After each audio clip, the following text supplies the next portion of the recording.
When most students jump into the pool at the University of North Florida Aquatic Center, they do so to swim laps. But for 3 recent graduates of the mechanical engineering program, diving in is a bit more academic. Stuff's leaking. For their senior project, Shane Kennett, Keith Stilson, and Nick Waidowich, along with 2 other students, wanted to go big. Well, the team is Team Blu-ray. The name of the actual sub, as you can see on there, it's X3. That's our 3rd revision. And so probably the new one is going to be X4. It's going to be our 4th revision.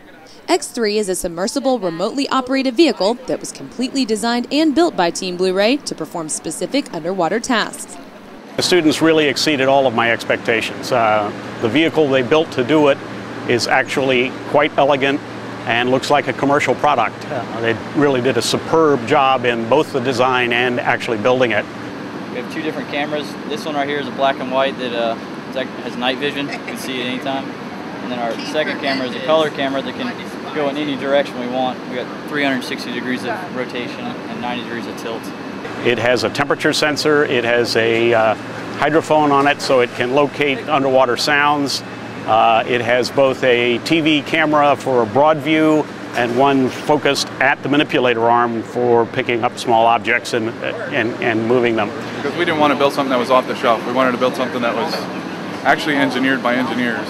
So we worked with raw materials and actually produced everything on the submarine, including the grippers. So everything was precision made. It can be reproduced and replaced as necessary. In addition to being voted the best senior project in the UNF Mechanical Engineering program, Team Blu-ray also took home top honors in the Regional Marine Advanced Technology Education, or MATE ROV competition in the school's very first year of participation.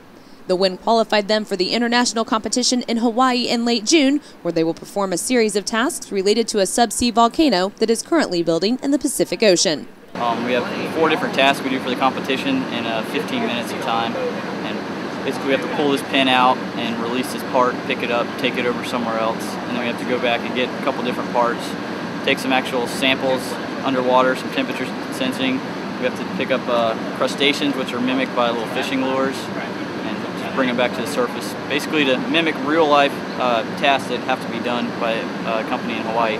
Back at home, the team is already working with researchers in the Gulf of Mexico who may use the design for shallow water observation and temperature readings to aid in the recent oil spill investigation. When we started out the project, our advisor, Dr. Pat Welsh, told us that we need to build something that did well in the competition, but also would be used for research later down the road. A very versatile submarine, and to see it actually happening is really amazing. Not bad for a year of work and $1,500. For more on the UNF MATE ROV project, check out John Pemberton's photo gallery on Jacksonville.com. For Jacksonville.com, I'm Amanda Warford.